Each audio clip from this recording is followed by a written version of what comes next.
Don't you just hate when this happens? You try your best to hit focus with manual lens, and it seems like you can never get it just right. Many years ago there was a solution for this, a split image viewfinder. Nowadays, these are not made anymore, but you can still fit them on a modern DSLR camera if you manage to get your hands on one. By the way, if you own a mirrorless camera, this doesn't apply to you. Enjoy using your electronic viewfinder, which is a lot more convenient for this. However, if you like using manual focus lens on your DSLR, stick around.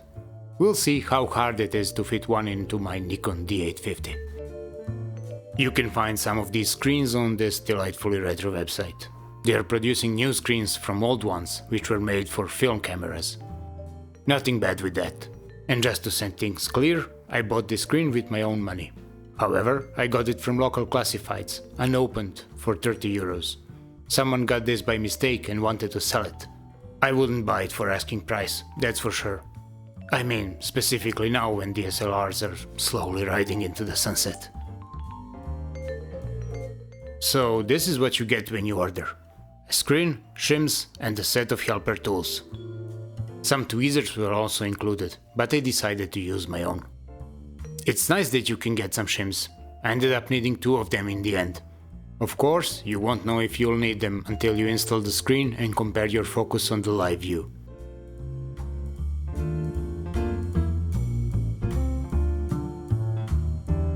Turn your camera upside down so we can see the wire locking the screen in position.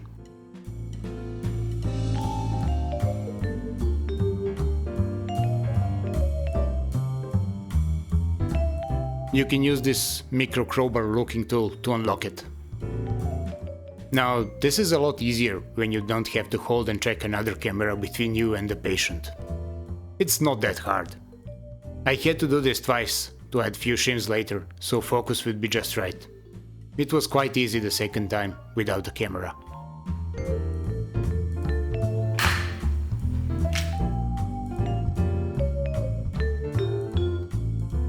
Just to warn you up front, this is not an instructional video. Take it more as an experience of someone who does this for the first time.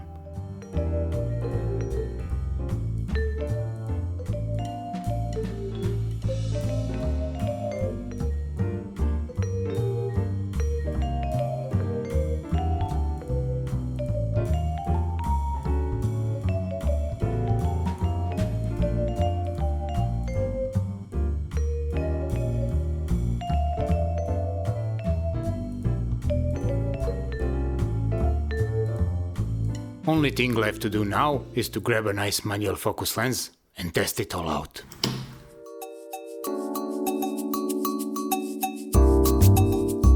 If you're one of those special people that likes to wonder unusual things, here it is how it works with various types of lenses. Focusing this dim mirror lens is pure misery, split image or not. Don't think this will help you much at f11. Shift lens works somewhat, but there is one strange quirk. You have to move your eye slightly in the direction of shift, and then it's visible. I was thinking, should I even include this in the video, since it was quite hard to get good stable footage. Sorry for the shakiness. Sometimes you really wish for a third hand. I hope this short review has been useful to you.